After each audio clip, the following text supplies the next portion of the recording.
Salutations à tous, c'est Boateng. Alors voilà, on se retrouve après la défaite 0 but à 3 lors du trophée Gamper face à Monaco. Une défaite cuisante, franchement, on a vu vraiment la différence de niveau entre la préparation de Monaco, donc l'équipe qui est prête pour la Liga, et le Barça qui n'est toujours pas prêt pour la Liga, avec énormément de jeunes et beaucoup de joueurs blessés et beaucoup de joueurs qui n'étaient pas présents ou qui recommençaient après les compétitions internationales. Et ouais, rien de bien positif honnêtement à ce niveau-là. Même si au début du trophée, on a pu voir beaucoup de joueurs arriver avec le maillot malgré qu'ils étaient blessés. On a pu voir Araujo, Pedri, Gavi. On a pu apercevoir aussi le discours d'entrée d'Hansi Flick qui s'est exprimé en catalan en indiquant Bona tarda Cules, donc bonjour Cules, et qu'il a indiqué qu'il était très heureux d'être ici. Puis après, il s'est exprimé en anglais pour dire que toute l'équipe, les joueurs et le staff étaient derrière lui, qu'ils allaient travailler dur, se concentrer pour réaliser tous les objectifs. Et avec le soutien du public qui serait beaucoup plus fort, donc voilà, que tout était pour eux et Visca Barça. Mais voilà, ça n'a pas été d'une grande tête pour le match face à Monaco. Et on a pu voir beaucoup de choses qui n'ont pas été, tant physiquement le terrain s'est fait manger. C'est ça qui est problématique, c'est qu'on voit directement que la jeunesse ne pourra pas réellement nous sauver dans cette saison. Pablo Torre, Marc Bernal et Marc Casado, c'est très léger honnêtement. Ça pourra bien aider dans, on va dire, l'effectif, dans la rotation et l'évolution des joueurs cette saison, mais tu pourras pas compter sur eux en tant que titulaire. Et c'est là que se pose le problème. On n'a toujours pas de numéro 6 pour cette saison et on ne l'aura pas. Ça va être ça la complication. J'ai envie de faire confiance à Casado et Bernal, mais de ce que j'ai pu voir dans ce match, je me rends compte c'est vrai que c'est encore trop jeune et que on ne pourra pas réellement compter dessus, à part si vraiment il y a une évolution extraordinaire et un power-up de fou dans la saison, mais je pense pas. Et on a pu voir aussi le secteur offensif, Rafinha décevant, Lewandowski décevant, pour Victor qui fait une bonne montée. Avec, comme d'habitude, on doit attendre un miracle, celui-là de Lamine Yamal. Et Lamine Yamal, voilà, qui débarque, tu vois directement la différence, qui t'offre une superbe action pour Victor qui met piqué, qui passe à côté du goal. Bah, on veut pas de ça. Parce que le problème, c'est qu'on peut pas compter on peut pas compter sur Lamine Yamal toute la saison. Lamine Yamal, cette saison, il doit se reposer. Il doit avoir, enfin, se reposer, il s'est déjà reposé, mais il doit avoir plusieurs matchs de repos. Il doit pas jouer tous les matchs. Il doit être dans une rotation. Bien évidemment, il est titulaire, indiscutable, bien évidemment, mais il n'a que 16 ans. Enfin, 17 maintenant. Donc, il faut réellement une rotation que ça puisse perpétuer.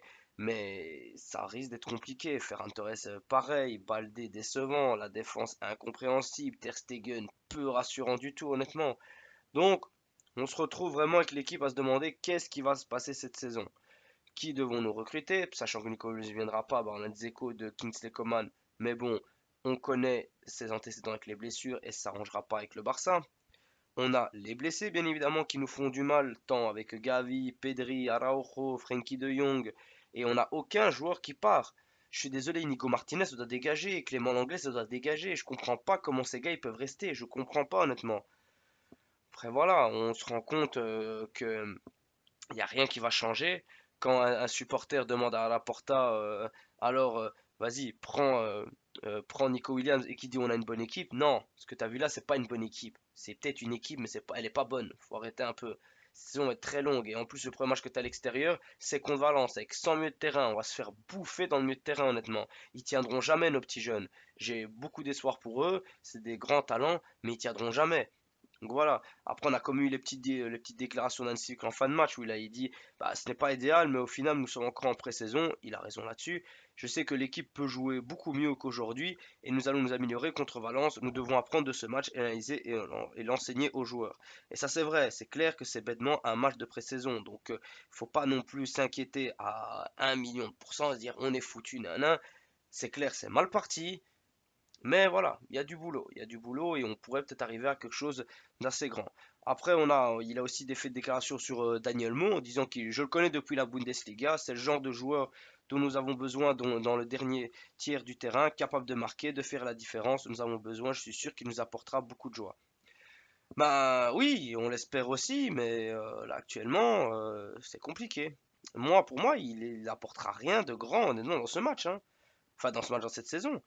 Moi voilà, et après, surtout qu'il y a eu ces déclarations à lui où il dit il y a des choses à améliorer de la part de Daniel Moore, hein. Nous avons une semaine pour préparer le prochain match. L'important est de se reposer, de réinitialiser et d'améliorer les choses que nous devons améliorer. Bah ouais, mais t'as beaucoup de boulot. T'as beaucoup de boulot parce que tu vois que ton milieu de terrain s'est fait facilement bouffer, honnêtement. Tu vois qu'au niveau de l'apport offensif, ça ne change pas. C'est toujours, si la Yamal n'est pas là, il n'y a rien. On n'a aucun îlet percutant. Rafinha, ça aurait pu être un match facile pour lui, n'a pas pu faire le taf. Bah, il y a un moment, voilà. Qu'est-ce qu'on fait? Qu'est-ce qu'on fait, honnêtement? Et c'est pas positif du tout. Et ce mercato, il a été catastrophique et on n'aura rien de bon. Peut-être, oui, un prêt de Kingsley Coman ce serait déjà le minimum. Mais comme j'ai dit, que les bus, ça n'ira pas. Luis Diaz, c'est trop cher. Enfin voilà, Vitor Roque, on va le vendre pour des packerettes. On va le racheter pour rien, honnêtement. C'est n'importe quoi, honnêtement. N'importe quoi. Après, on va clôturer sur les déclarations de Ter Stegen, qui est le capitaine actuel du Barça, où il indique: on espère que c'est un accident. À certains moments du match, on n'a pas été très précis, ce sont les détails qui décident les matchs, et le match d'aujourd'hui est un avertissement. On espère que les choses vont s'améliorer. Et il a raison. C'est vrai que si tu dois te péter la figure, c'est maintenant. C'est maintenant que tu dois te tromper, c'est maintenant que tu dois faire des erreurs, pas pour le premier match de la saison. Le problème, c'est qu'il y a de l'espoir, mais il y a beaucoup, beaucoup, beaucoup de travail. Et là maintenant, on arrive en début de championnat, et le temps on la passe. Ça fait 2 saisons de suite qu'on perd le premier match championnat. Ça faisait 12 ans qu'on n'avait pas perdu le trophée Camper. On le perd. C'était contre la Sampdoria, il me semble, la dernière fois en 2012. Donc voilà. Après en 2012, vous avez vu l'équipe qu'on avait, on a comme réussi à perdre le trophée Camper. Mais voilà, ça indique bien le gros défi qui attend Hansi Flick. J'ai pas de réel espoir honnêtement pour ce qui va nous attendre dans la saison. J'espère juste au moins qu'on prendra la Liga. Pour moi c'est le plus important. Au pire la Copa. Un petit titre c'est tout. Mais il y a beaucoup trop de boulot et le début de saison tu pars pas en confiance du tout. Les matchs de prison étaient pas mal mais dès qu'on a vu plus d'adversité de la part de Monaco, bah, le Barça n'a pas suivi. Voilà. Enfin bref. C'est super. Bah, je vous remercie les amis pour l'écoute. On se retrouve pour une prochaine vidéo et visca Barça, hein.